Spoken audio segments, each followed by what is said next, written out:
For almost 70 years, Holyoke's Transcript Telegram was the daily pulse of that city. The TT, as it was known, ceased daily publication in 1993. For this gone but not forgotten report, we invited former staffers Mike Dobbs and Keith O'Connor to come in and talk about the Transcript Telegram and the impact of its loss. My insurance agent is from Holyoke, Pat Brushnahan, and he told me very early on that I should consider Holyoke a village and I'll do fine. And despite the fact that it was a community of, as you said, probably close to 50,000 people, everybody knew everybody. There was a lot of interconnection through employment and marriage, and a daily newspaper reflected that kind of close-knitness that Holyoke had at that time. And this was a paper, Keith O'Connor, I know one of your early jobs, and you said, it's a training ground, not just for the reporters, but for somebody like you. You were in promotion and writing. Absolutely, and I was going to mention that. You talk about the loss to the community of a newspaper, but it was also a great loss for journalists who, like you just said, found the Transcript to be a training ground. It was a great training ground for me. I worked there for 5 years.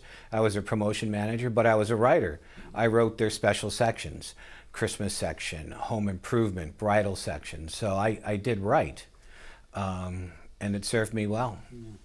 Mike Dobbs, I want to ask you were telling me in preparation for this some of your stories, but I was fascinated. You were there as a high school intern when they were still downtown. Yep. And did you tell me they were still using the old linotype and maybe the last place using it? Yeah. I went to Granby High School, and our senior year, the last month of our senior year, you had to do an internship. I was able to get one at the Transcript. And it was the place that I realized looked just like the newsrooms from journalism movies, newspaper movies from the 30s and 40s. It was, and manual typewriters on the desks, a roll of paper that looked like paper towels that you fed into the typewriter. You wrote your story, you ripped it. You went over to the great Mike Burke, who's a professional's professional. Yeah.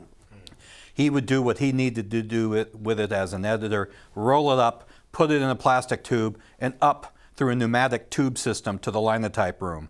All I remember about the linotype room is that it was loud, it was smelly, and all the guys had cigarettes dangling at the end of their...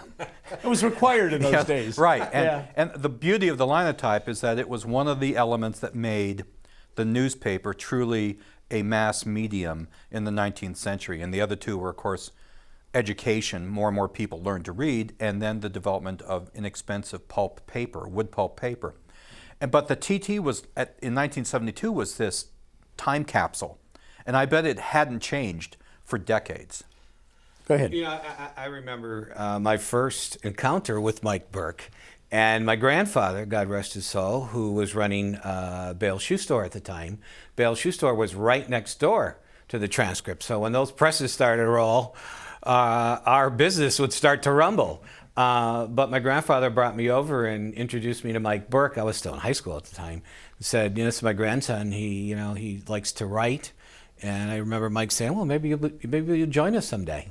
And sure enough, you did. I did. I want to take a second. Mike Burke, who everybody in journalism and a lot of other business in this area just loves and reveres, we invited him to be with us. His schedule just wouldn't allow it, but I promised him we'd say nice things. And he told me to say nice things to you guys. And I'm so proud of both of them as graduates of the old Transcript Telegram. Just a prince of a guy who was that quintessential hometown journalist, really. Yeah, and when I started as a reporter at the Transcript, and I've been trying to figure it out, it was probably 1980, 81.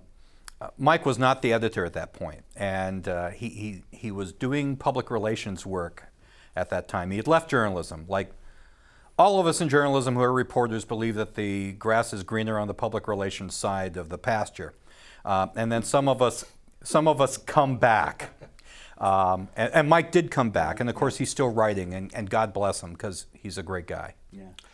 The interesting thing is that some of the changes started way back when the Transcript actually moved from downtown up to Whiting's Farm Road. And really that was a big loss for downtown to lose the paper and a big empty building right next to our shoe store. And I think from there was a number of factors: the coming of the mall, the closing of stores because of the mall. But we soon found out that malls don't advertise. They don't need to. The mall itself draws people, so the stores don't advertise, and the stores downtown that did advertise were gone. Business. Yeah, when Steigers went out of downtown, and if I remember correctly, the first Steigers was the Holyoke downtown That's right. department store.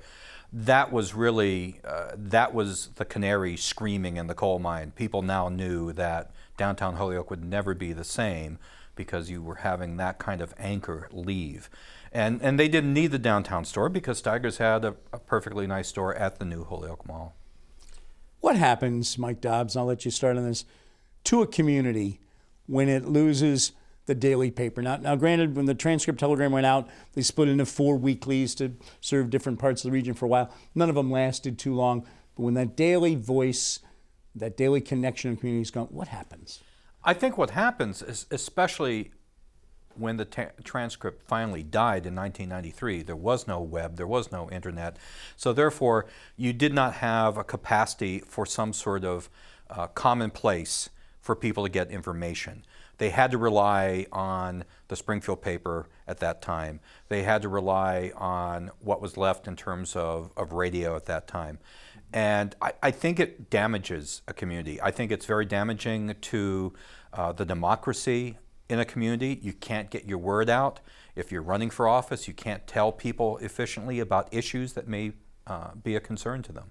Keith O'Connor, you're a Holyoke guy through and through. Absolutely, born and raised, still there, and yes, it has a lot to do with the democracy, and minor things too, which were important to people. Where am I going to read my comics?